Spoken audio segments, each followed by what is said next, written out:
We're just now at 9 o'clock. It looks like we've got, I think we've got 3 delegates and 2 senators so far, and a bunch of staff folks. So, maybe one more minute before we call the meeting to order. Here's Senator Grabman. So I think we're all coming together.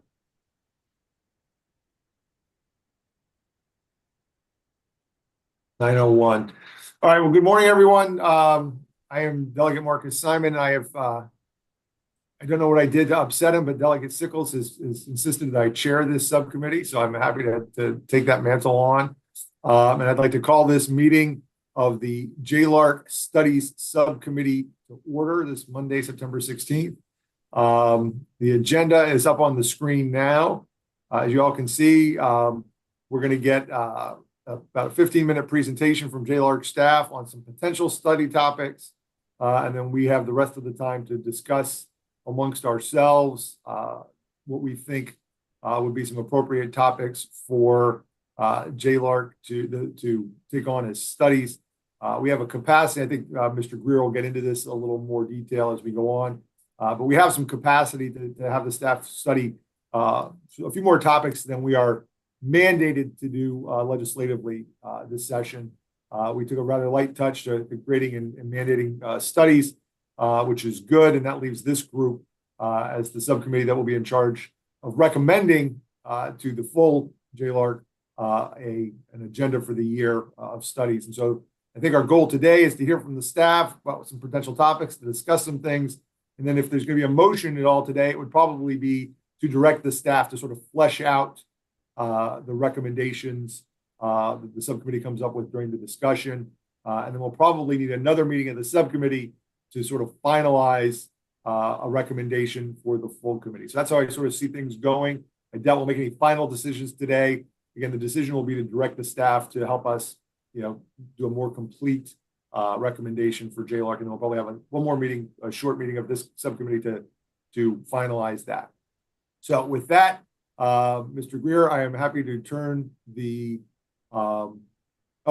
and Senator Evans wants to know if we need to take the roll. Do we need to take the roll on a virtual meeting? Do we need to take attendance? I don't think it's necessary for a subcommittee meeting unless you want to. Okay. So I don't know that we necessarily need to go around on the Zoom and have everybody introduce themselves, unless somebody feels strongly that we ought to. But if not, seeing none, I'm going to go ahead and have Mr. Greer go ahead and begin the presentation of potential study topics, our agenda item number 1. Thank you, Mr. Chairman and members of the subcommittee. You did such a nice job of introducing this that I don't need to say anything else myself. I'm just going to turn it over to Justin Brown, who will walk you through the slide presentation. Good morning, everyone. As Hal said, my name is Justin Brown, and I'm one of the associate directors at JLARC. So let me just share my screen here. Hopefully this works. Everyone see those slides? Okay. Yes, we can see them. I can see them anyway. Great. So the task before us today is, as you said, Chairman Simon, is to discuss potential study topics for 2025. And we do have some capacity beyond what's already been given to us. And as you said, I think the goal here is to have a discussion, and then we'll disappear for a little while and come up with a list, and then bring that back to the subcommittee so we can do a little bit more research if necessary. And I think also one thing just to underscore, some studies may take 4 or 5 staff, some studies may take 2. So it's helpful for us to have some time to kind of think that through in terms of how we would handle the workload of each of the topics. So typically we tell members that we can do on average 5 studies. But as those of you who have been on JLARC for a while know, that really depends on the scope and scale of the study. There have been times when we've done more. The other thing I'll just say as we go through this, it's never a bad idea to have some topics that you as members are interested in that we can kind of keep in what we've come to call a pipeline of studies. They can maybe be a lower priority, but they're still out there as ideas if we have additional capacity. So please keep that in mind when we're coming up with topics. It's better to have a little more than not have enough, frankly. The way that this would go is as our teams begin to free up this fall, we would start to deploy those analysts on these topics. And, unless there's something unusual, we would do this work next year and report it to you next year. The other thing we always try to emphasize with members, and this has happened sometimes as well, there obviously are things that happen between now and, let's say, next fall, certainly during the legislative session. And if there's other topics that are more important for us to look at, you always have the prerogative to ask us to set something aside and, focus on something that's come up and is more pressing. Particularly for those of you that are new to JLARC, we thought it might be useful to just take a few minutes to just talk about the different types of studies that we tend to do. There are times when we do what we would call a policy study, and sometimes those are prospective studies. So, for example, if marijuana were to be legalized, how should that be done? Something like that. We do a lot of what we call program evaluations, and those look at specific things that state and local government does and really review the program from top to bottom to figure out how effective and efficient that program is. Another type of project that we fairly routinely do is look at the operations and management of a particular agency. We're doing that right now at the Department of Health, and usually we have at least one of those per year. When we kind of think back on the types of projects that work well for us as nonpartisan objective policy people, there's kind of a secret set of ingredients, I think, that lead to it working pretty well. I think one of the most important things is that you as legislators are interested in this. One of the things that I think has worked well with the commission itself beginning to play more of a role over the last decade or so in directing our work is that we present the answers to you at the JLARC meetings to questions that you yourselves have asked rather than other members of the legislature. So I think it's important to have legislative interest. The other thing that really is important is that there are questions to be developed within the topics that are objective, researchable questions. So how does what Virginia does compare to other states? How has funding changed over time? How effective is the program at meeting particular objectives, things like that.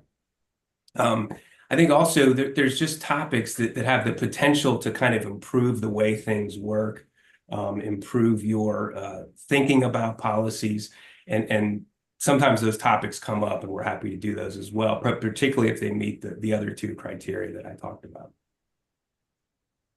In terms of how we can get our work, for a long time, JLARC's work was almost exclusively directed by joint resolutions, so approved by the House and the Senate. 8 or 9 years ago, there was a desire to kind of shift that away, and so it's shifted a little bit. But so what's happened is that sometimes there are resolutions that are proposed in either the House or Senate rules, and those are either referred to us or at the meeting. There's a request for JLARC to consider that topic, so we have some of those. Sometimes members themselves, so this would be you, have topics of interest. We've heard of one of those, and we'll talk about that. And I mentioned that pipeline before. We do have one sitting in the pipeline that's kind of there, but you'll have the discretion to ask us to do that or not do that. And then we've given a little bit of thought as a staff just based on the fact that we have a lot of analysts out doing things in state government. So we have a few ideas to discuss with you as well.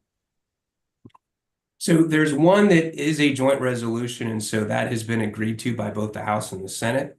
And as a reminder, this was something from the 2024 session, and it's a review of the social, physical, emotional, and economic effects of gun violence, particularly on communities.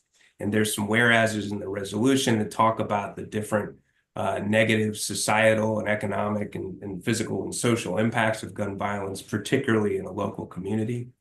And that was patroned by Delegate Anthony, and there were 7 co-patrons on that study resolution. So that is one that is already something that we'll be doing, and it'll kind of count against, if you will, that count of 5. Now, there were 2 others that came up during legislative session that were House study resolutions, and there was a request that you as study subcommittee members consider these particular topics. So the first was patroned by Delegate Orrock, and that's a look at kind of not just solar panels, but solar panels done at kind of the utility scale level, and the effect that that has on a lot of different things, but particularly agriculture, forestry, and the environment. Obviously, in rural areas, these take a lot of acreage, and there's maybe some competition in some of these areas between the space that those need and other beneficial uses of land, whether it's agriculture or even environmental purposes. The other one that was referred is taking a look at kind of the cost and really the scope of the laws that are on the books now in the Commonwealth for felony drug possession. And the resolution itself lists quite a few aspects, and it would be a pretty data-intensive study, but quite a few aspects of that in terms of the correctional costs, in terms of how Virginia compares on these penalties to other states for felony drug possession.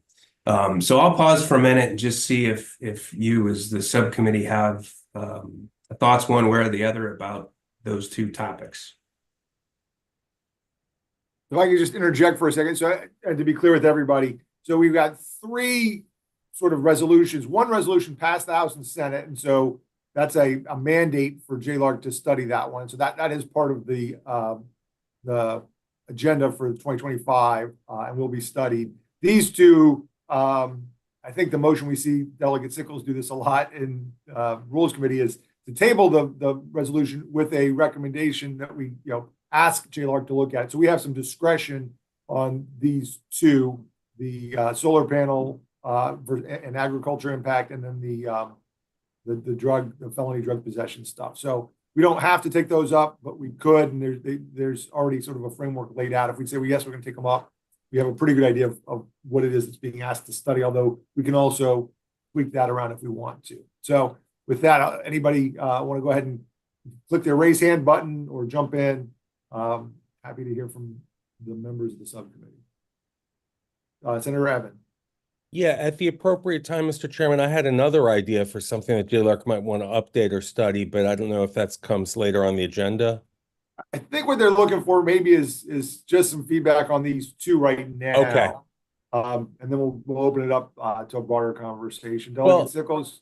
Okay. Oh, sorry, Senator Evan, go ahead. Well, I just was going to say on the utility scale solar, I think it would be important if we do that to find out how other states are handling it.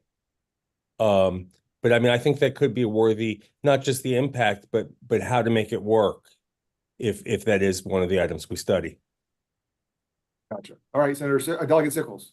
I was just going to say that I think there's been some legislation that would preempt local government in this stuff, because the local government, I don't think it's gone anywhere. Someone correct me if I'm wrong, but there are some local governments out there that are putting severe restrictions on this.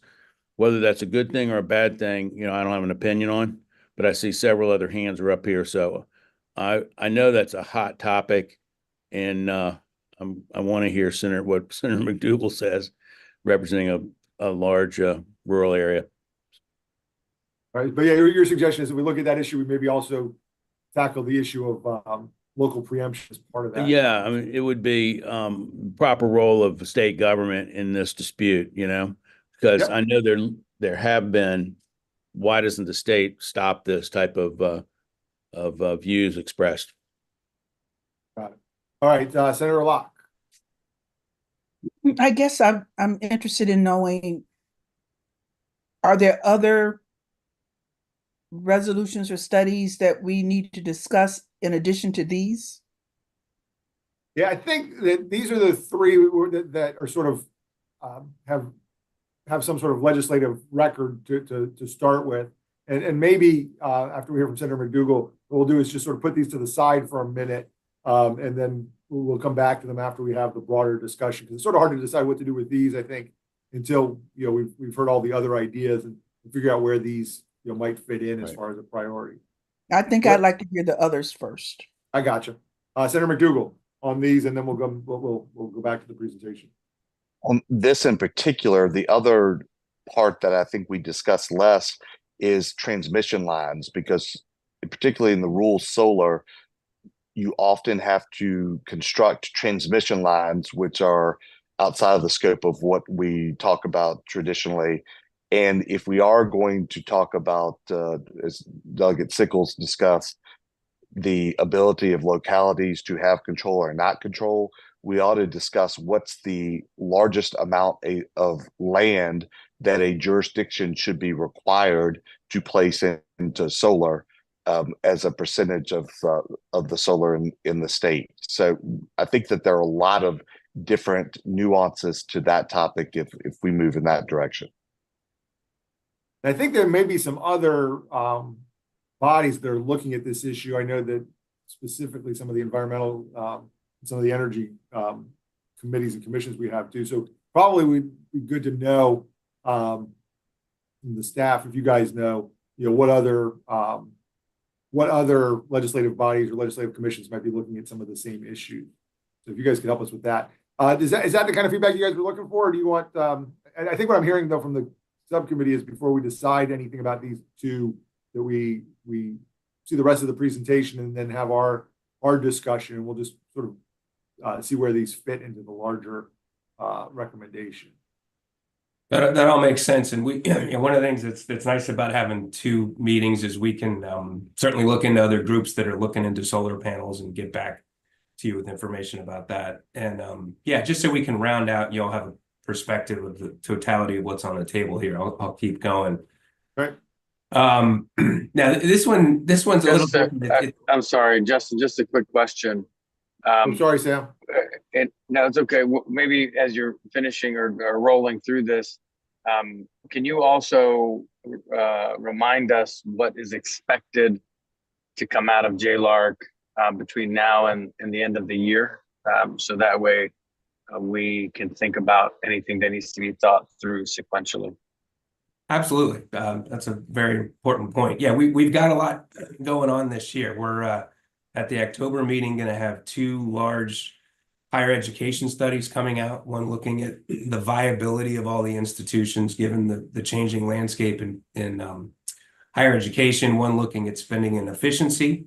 Y'all decided in July to ask us to look into the VMSDEP program, so we'll be presenting information on that at the October meeting. In November, we're going to have our review of the Department of Health.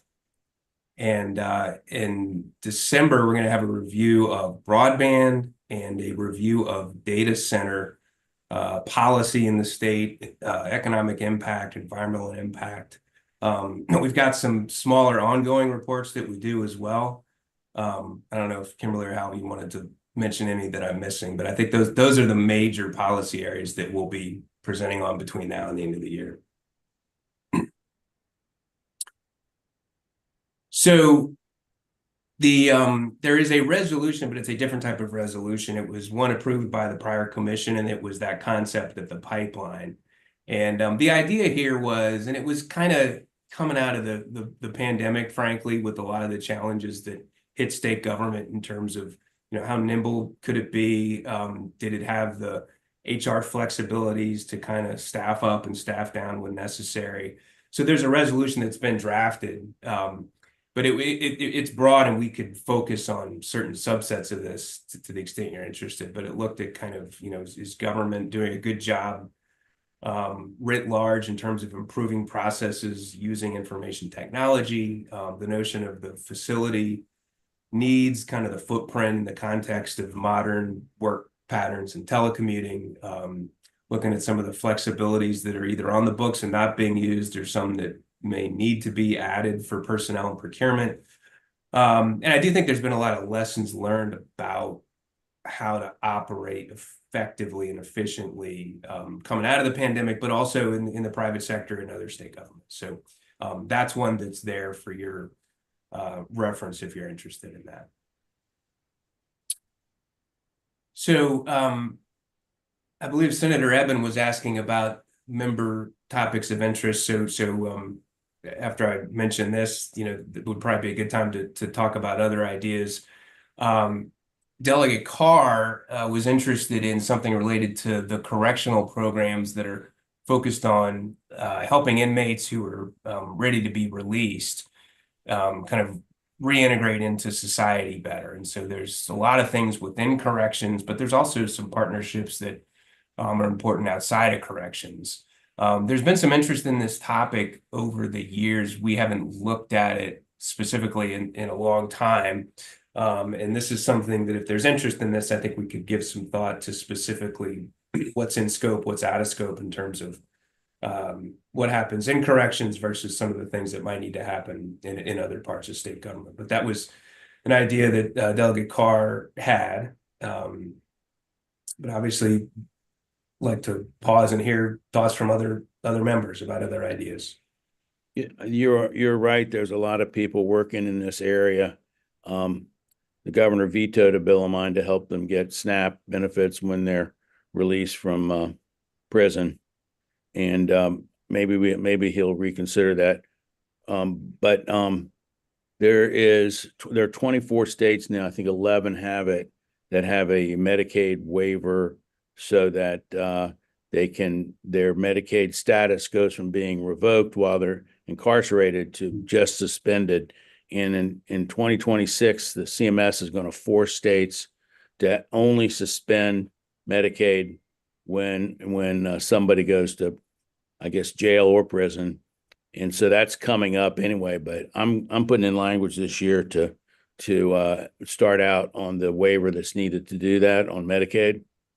But there's a whole raft of services that people need, and I have no idea, maybe somebody else does, on how these folks are prepared to reenter society. How well, I know we have a very low recidivism rate, despite what the governor said in his report, since he mixed the jail recidivism with our state prison. And in the same report, said there was a 50% recidivism rate, which is extraordinarily misleading. Anyway, so straightening all that out, there's some use there. All right, anybody have, so this is on this particular topic. Anybody have any other thoughts about this topic before we sort of widen it out to? Yes. Senator Evan. Thank you, Mr. Chair. I recently toured the Buckingham Correctional Center, and I saw the vocational programs there, which really help inmates earn a lot of money when they get out of incarceration. Like they have plumbing and they had electrical engineering. And I learned that their budget at the facility has been $5,000 a year for materials for electrical and plumbing for the last number of years without any increase. And we know that vocational programs work. So I think that'd be worth studying about how we can do a better job with people when they reenter society, how they're prepared to be a success rather than, potentially have recidivism. So that's my 2 cents on that. And then when the moment's right, I have another topic. All right. Senator Locke. I especially like this program, particularly given the recent executive order on reentry. And my question to the governor's staff was, at what point does the training or focus on reentry start? It can't start 2 weeks before someone is supposed to leave prison. So I would be interested in this focus being on when do the educational programs start, when do the vocational programs start, at what point is preparation being done for inmates for reentry. So because if it's 2 weeks before they are prepared, before they're to get out, that's useless. When are these programs actually starting for inmates in their preparation for reentry? I think it sounds like we may have, before we move on to just opening it up, given the governor's executive order and the very obvious bipartisan interest in this particular issue, and I think our desire to get, I think one of the functions of JLARC is to get us some nonpartisan, non-political, objective information about what best practices are. Maybe we can move this one to the top of the list, unless we hear 3 or 4 other excellent topics. It sounds like this one's one we want to We're probably having take on. connection Staff, you guys problems. you hearing that? And some of the details we can get, fleshed out as to what the scope of the study would look like. That makes sense. Okay. All right. So with that, I'm going to throw it open. Senator Eben, you had asked for the opportunity to sort of, this is sort of, I guess, the grab bag topic, right? So this is anything you all, you were told what the study, what the subcommittee was about. Your homework was to come up with some ideas. So as you guys think about those and the ones that you want to propose, I'll call on Senator Eben to kick us off on that. Thank you, Mr. Chair. JLARC did an excellent job of studying if Virginia were to legalize cannabis, how that could work a few years ago.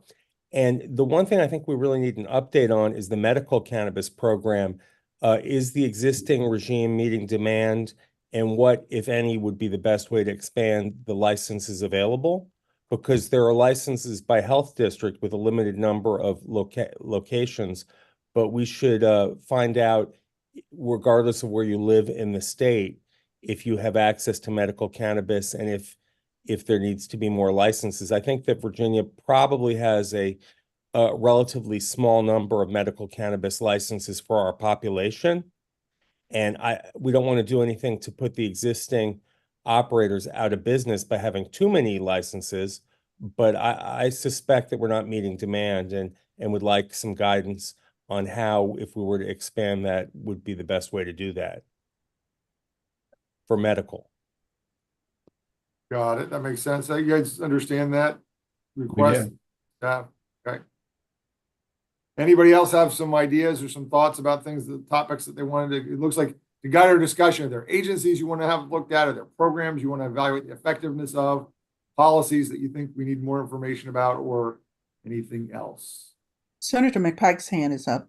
Oh, thank you. I don't know why I didn't see that. But Senator McPike. Thank you, Mr. Chairman. Two things come to mind. I know we've studied ABC a couple times with JLARC. There still seem to be some questions of sort of some of the operations to explore that seem to pop up in the last couple of years. And I can't remember when the last time we took a look at some of that, but we still are dealing with some relative issues in stores, distribution, and other sort of means that tend to pop up with constituents as well as the General Assembly. Wanted to put that one out there. And then secondly, we have, I'd like to take a look at the different means which the Commonwealth tracks its assets. So in other words, capital assets. We know that our park system has a fairly large backlog. We know our universities and other assets have a fairly large backlog, yet I don't think we sort of track it in a meaningful way in terms of deferred long-term capital replacement and or planning and what the impacts are to our assets and degradation over time. Things tend to cost more when you don't actually invest in them. And so my review of some of the data is we really don't have a holistic means across all of our portfolios of assets that the Commonwealth owns and operates on what that deferred capital renewal cycle looks like. And so it's very hard, I think, for the House and Senate to look at capital requests and budget requests when it's not comparative data based on actual need versus request and maybe who has the best story to tell. And that creates inequities amongst where we invest our capital dollars. So wanted to put sort of those two things out there. I'm interested in comp planning as well as localities that ties into a little bit of the solar.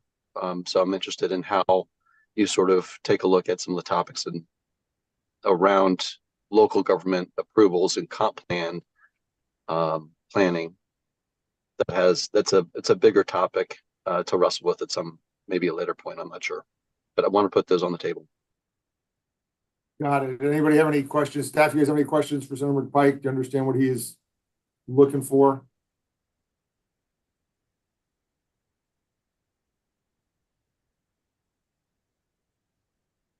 Sounds like they understand. No, I think we Mr. Chairman, I think we understand the topics as laid out and yeah, understand where those studies would go. So we can certainly do a little bit more work on those and bring those back as with a little more flesh on the bone on those for the next meeting of subcommittee. Okay. Anybody else have any suggestions for topics that they want to see looked at, or any policies that they think, want to see how they're working? Mr. Chairman. Mr. Delegate Sickles. Yeah, Chairman. to follow up on, see how they're working. Recent study, JLARC published on CSBs, and we have a very clunky way of administering serious mental health, help and substance abuse, and the way it's done in Virginia is certainly unique to us. And we just did a report on it. Is there anything else that needs to be done on that, or follow-up work? Or I'm asking the staff, or have we done all we can do in that area? Tracy Smith led our work in that area. I oversaw it. Tracy, do you have any thoughts on that off the top of your head?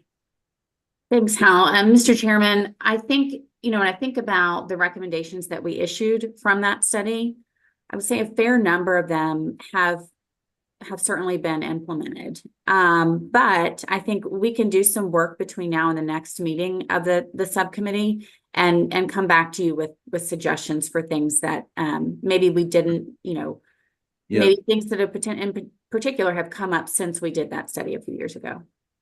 And Mr. Chairman, there's also, we have the Behavioral Health Commission, we have Joint Commission on Healthcare. Both of them have been reinvigorated in the last couple of years doing stuff, and we need to figure out, what JLARC's role is in that. And also, I am going to explore moving the mandated benefits away from JLARC as a responsibility for JLARC and put it over in Joint Commission on Healthcare. I know that's what the staff would like to see happen. And so we're going to work on that coming up. But the bigger, with our legislative oversight groups, who should do what, and actually for this group, what should JLARC do in the healthcare space, noting that we've got all these other resources out there now doing various things. And I know it's a little bit different kind of study, more in depth, and you have more capabilities probably than any other entity. But just the healthcare program for next year, we can think about before the next meeting, what we need to refine, what we need to look at. I'm looking forward to reading your Department of Health, the review, because of all the news they're making over there. It hasn't been really good, but stealing money, I don't know if that's I don't know whose fault it is that we got ripped off so much over there, but I'm looking forward to reading the health department study. Just leave it at that. Thank you, Mr. Chairman. A topic that I have been thinking about, we've actually, you and I, Mr. Chairman, had some conversation about this. And I don't know, you guys can tell me, staff, if this is something that's studyable or not, but just as an idea. We hear a lot of conversations about demographic trends in Virginia and Northern Virginia, losing population. There are different people have different ideas about what causes that, and therefore they have different solutions. Is it that our corporate tax rate is not low enough? Is it that the cost of housing is too expensive? Is it some other combination of things? Is it just the aging of the population and people's leaving the federal workforce? So I'd be curious to get some objective data. It's a topic that people do like to politicize, but I think it'd be probably useful to know what's going on, what's driving sort of the demographic trends in Virginia, who's leaving, who's coming, and then maybe what potential implications that has to future budgets and planning. Does that sound like the outlines of something that could be studied? Mr. Chairman, absolutely. We could definitely take a look at that. Delegate Simon, are you just talking about NOVA or for the state? I think it would be for the whole state. I use the example of Northern Virginia just because it's something it's been in the headlines, recently. But I think I guess I'd like to see what the trends look like all over the state. Who's leaving again? Which areas where they're going? Some people from Northern Virginia are coming to Richmond. I understand, and then folks in Richmond don't like what we're doing to housing prices down there. So, all that I think, and as industries change, as we move away, as the energy economy changes, that's obviously having impacts on different regions of the state. So something that sort of takes a look at this, what are these demographic trends, what's causing them, are there, I would say solutions, but what policy things could be done to address it, and then what are the potential implications? I guess those would be my questions. That makes sense. So we can give that some thought, and Senator Locke will think about it from kind of the state. Yeah, I mean, I like that idea because there's some interesting shifts going on in this area too. Absolutely. We'll look into that too. All right. Does anybody else have anything that we'd like for JLARC to look at? It sounds like, if I'm just to sort of summarize where we probably are, we got the one of the five is taken up with the past joint resolution. So the General Assembly's directed y'all to do that one. We have the two that were referred to you, one of which is the felonization of drugs. The other is the solar farms. Solar farms. Sounds like we definitely had some interest in the solar farm issue, and maybe even broader than what was in the original resolution as far as that goes. I didn't hear a ton of enthusiasm, but we can certainly rank these things, I guess, when we get back your more detailed recommendations on the felony drug stuff. Then we had Senator McPike had a couple. Senator Eben wanted to talk about the marijuana, the medical marijuana in particular. I had mine on demographics, and then I think Senator Delegate Sickles, your suggestion was to sort of look at what we ought to be looking at as far as the healthcare sphere, Right. what the JLARC ought to be doing versus what could be sent to other subcommittees. Am I missing anything? Did you guys hear other things that I haven't sort of put into the summary? Well, programmatically following up on the behavior, I mean, the CSBs, community services boards, production, they're going to be under a whole lot of pressure because of what our budget we gave them. They need to do over 1,700 new waivers a year, and that's impossible. They can't do that. And Marcus, Fairfax County's guy, who has got the biggest program in the state, said that maybe they could do 200 more each year, and we got to get 1,700 done around the state. That's just not possible. But unless it's a miracle, I mean, I give them a hard time about this all the time. I want them to succeed. I want them to succeed very badly. But the institutions and workforce issues and all the complications of working through this clunky system that we have doesn't help. So just following up on that. Gotcha. All right. So Sam, it sounds like you guys probably have enough direction to come back to us with maybe 6 or 7 sort of, you could flesh out a little bit more about what you think the study would look like. We could take that list at our next meeting, make sure that the scope and what's being studied is in fact, the consensus of what the subcommittee wants. And then we can sort of rank those to give you guys a priority list. Does that sound like something that's achievable between now and That sounds next really meeting? good. We had one other study slide where we're just going to show you a couple of staff ideas, and obviously you can. Oh yeah, no, we want to hear your rank ideas too. them. Go ahead. I'm sorry. Before we close it out, Justin, you can do that.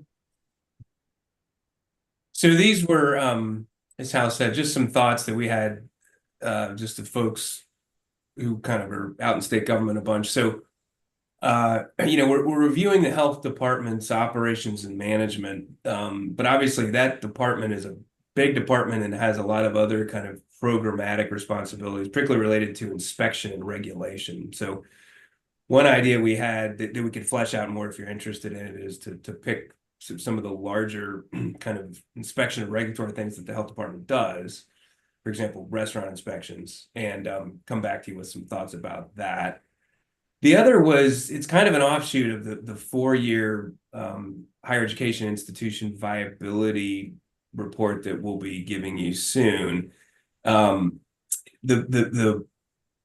uptake rate in community colleges, it's not really what you would have expected to see if you know that the 4-year education is getting more expensive. The economy is rewarding people who go get credentials without the 4-year education. They're being rewarded with higher salaries. When you look at some of the enrollment patterns within the community college system, it doesn't quite square with, I think, what the state maybe is trying to achieve through those. And and with what you're seeing out in higher education broadly. So another idea would be for us to look into kind of that concept of in the changing higher education landscape, how does the 2-year institutions in Virginia fit into that? I Tell actually me a like, little bit. I like that one. Yeah, I like the 2-year education piece too, and it's a nice logical follow on to what you've done before with the 4-year. Tell me a little bit more about the problem we're trying to solve, or we think that we're trying to address with the health inspection regulation piece. I mean, obviously, there's been some news about a Boar's-Head facility here, and I don't know, that's more of a USDA inspection than a health inspection problem. But tell me if you guys could help me understand that one a little bit better. Tracy, you want to jump in? Tracy's been overseeing our Department of Health study. Tracy? Sure, happy to. Delegate Simon, so this is an idea that the team that is working with Department of Health this year, we kind of concluded that of all of the divisions within the Department of Health that right now are struggling with high vacancy rates, there has been some public reporting about, in particular, how far behind the Department of Health is in inspecting facilities like long-term care facilities and hospitals. There have been some media reports about that. We have some information from the survey that we did of all Virginia Department of Health staff that suggests that this is an area that is really an essential component of state government and very public facing, that there are indications it's not going well. And so we wanted to bring this to your attention as something that we could potentially examine. I think part of the problem is the staffing at the Department of Health and the difficulty in hiring and retaining staff to do this work. We would also, I think, potentially broaden this, as Justin said, to looking at their food safety inspections. The Department of Health actually, it's VDACs that is responsible for inspecting the Boar's Head facility and facilities like it. So this is not necessarily coming out of that particular problem. That is a VDAC's responsibility, not Department of Health. Gotcha. So VDAX does that piece, but this is more of the health department, the inspectors. Gotcha. And well, a potential staffing issue or just a lack of resources, but not necessarily resources, just lack of manpower to meet the mission. And so because it's an essential mission, how can we better meet that essential role of government? Is that? Yes, I think that's right. And I think, I would only be speculating here, but sometimes when we look at state agencies who have this authority to kind of inspect and regulate, it's not always a staffing and resource issue. Sometimes it's just how they are actually carrying out those inspections, and whether, they are thorough, rigorous, et cetera. I don't know that that's a problem here, but that is also something that we would look at, not just how they're staffing them, but how they're actually performing them, how they're prioritizing them. And then frankly, what is done afterward, if there are negative findings, how are those findings rectified? Right. I know some states and localities have gone to like an A through F kind of a grading system too. I don't know if that would be part of this or it's something that would be more is there an issue with transparency or just effectiveness necessarily maybe about what they're doing? At this point, I think I would hedge and say, I'm not exactly sure whether transparency is an issue. Certainly, I think effectiveness may be, but that is something that we can examine and bring back to you. If you all are interested in us further kind of fleshing this out, bring back to you at a future meeting. I think it's worth having you guys, Delegate Rasul, you have your hand up. Yeah, I'm actually going back to the 2-year institution. So if you want to finish your thought on. Well, yeah, I mean, we'll wait. I guess it sounds like with these two, in addition to the ones we've come up with, I think it's probably worth having them all fleshed out. Unless somebody says they absolutely don't want to touch the health inspection regulation, I think we can probably have you guys at least flesh out more of what that study would look like so we can figure out where we want to put it in that list of, instead of maybe 6 or 7, might be 8 or 9 things that we're trying to sort through. But I think it's certainly worth looking at. Mr. Chairman, on the hospital inspection or the nursing home inspection issue, we have a new way of paying them now through value-based purchasing. Is that working or not? The industry seems to like it. They say it's upgraded their game some. And also that's number one. So to see whether that is true. Number two is there's a new regulation coming down from CMS that the industry is really afraid of. They've got a new staffing standard. You know, we're one of 16 states that has no staffing standard for our nursing homes. And that's not going to be the case anymore since the federal rule is coming down. We'll see how that works and how it fits into our system. And another anomaly here is that our assisted living industry is inspected by a different agency, by social service agency, and what are they doing over there would be I don't know as compared to how the inspections in the health department are handled. Thank you. Got it. So that's some feedback for what might be included in that piece of the study. Delegate Rasul, back to the two-year college.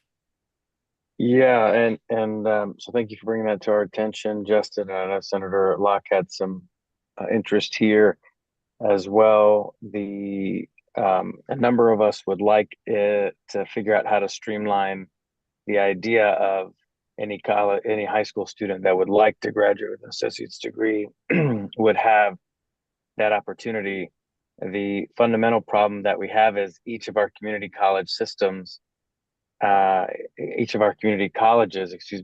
a different system in which they handle dual and concurrent enrollment, specifically with regards to the way they handle the tuition. So there's a hodgepodge.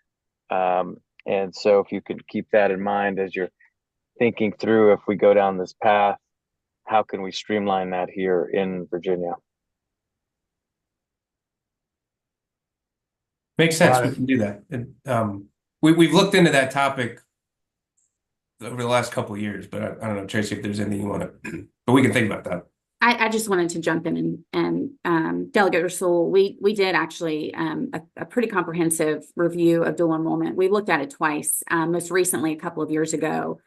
We did look at how community colleges are charging tuition, the variability among that, the affordability of dual enrollment in particular. And so we can certainly revisit that and see what else we could add to this 2-year study if you all direct us to do it. But I will say we have done a fair amount of work in that area. I'm not sure what the uptake rate has been on some of those recommendations. I think some of them still are worth looking at and implementing to the extent that folks are interested. Thank you. I think the big difference is we passed a piece of legislation this year, which forces the community colleges to alter part of that. And if there's a great recommendation that you all have that we were not taking you up on, now's the time to bump it as part of this study potentially. That makes sense. We'll flesh something out on that. It sounds like there's some interest in that, Mr. Chairman, as well. So, yep. All right. So I think unless there's any of these topics that somebody wants to take completely off the table, if anything you've heard about you think is just not worth the staff looking into further, you raise your hand if you think that's the case. I think probably the next step, like you said, so if we have a slide for that, right? We have to identify at least 4 to recommend. You guys will research the topics and then we'll convene again to prioritize the topics for the full commission, right? All right. So that sounds like our next order of business is. I'd add to that the one thing, and I think Senator Delegate Sickles mentioned this too in the healthcare sphere. But if in helping, as you look at these ideas and flesh them out into a more specific proposal for a study, if you could look at what other legislative commissions or other bodies might be studying the same topic or recently studied something like that, I think it'll help us sort of prioritize if we know that some other group with maybe a little more specialized interest in the topic is looking at it. I'm not saying that doesn't mean we won't do our own look at it, but it's just probably a helpful data point to have as we're trying to establish what's the agenda for 2025, what's the pipeline, that we're going to add, and how we set the priority for that pipeline for things to fill in. Be good to know what other bodies are looking at and how that fits into what you guys are proposing to do. Be happy to do that. I think that's all we had, and we have plenty to do. I don't know if there's anything you wanted to say to wrap up, or. No, I think this has been very, very helpful. We appreciate the discussion, and from our end, I think this makes a lot of sense. And we'll go back and do a little homework and come back to you with some of this more fleshed out. And then, so do we want to have another subcommittee meeting, or would you like to hear from the subcommittee before the next JLARC meeting? or is there another, tell me a little bit about the calendar as far as how we're gonna set that up. We have 3 more JLARC full commission meetings, so I don't think we need to figure out, we don't necessarily need to do this, get this all done before the October meeting, but I would, Chairman Sickles, certainly yield to your thoughts on this is in terms of when we'd have the next subcommittee meeting. We could have, one option would be to have it the day of the next full commission meeting. We could have it say 9 o'clock on the 7th of October. It's one idea, but y'all, if that doesn't work, we're certainly willing to happy to work with your schedules and what makes most sense from your end. We probably need at least 3 weeks to do some of this homework. So I would say maybe the earliest would be October 7th, but we could plan for that morning if that makes sense. Well, it's okay with me. I'm also could wait till the November meeting if you need more time, unless that would push you back and your pipeline, getting everything going. But we can do it at 9, don't you think, folks? If you're comfortable on October 7th, it's only 3 weeks from now. I think I'm looking at the rest of my staff. Y'all think we can do the 7th? I think so. I mean, some of these are heavier lifts than others, but I think Kimberly, Tracy, what else? Does this scare us to chase all this down in the next 3 weeks? No? I think we can plan on the morning of the 7th and at 9 o'clock before the full commission meeting, if that works. Yeah, or I think that makes sense because we sort of set aside the morning for most of us to try and set aside that morning anyway. So adding a little extra time for this meeting beforehand probably is the easiest way to handle everybody's schedule. And if you guys are not there yet, it doesn't look like you're gonna be there yet, I'm sure we can talk about rescheduling it. But why don't we plan for our next meeting to review these things to be the morning of the 7th prior to the full meeting. Very good. That sounds very good. All right, with that, unless there's any other anybody has any members have anything else they'd like to bring to the subcommittee at this point, we'll finish about 8 minutes early. So the meeting of the subcommittee is adjourned. Thank you. Bye. Thank you.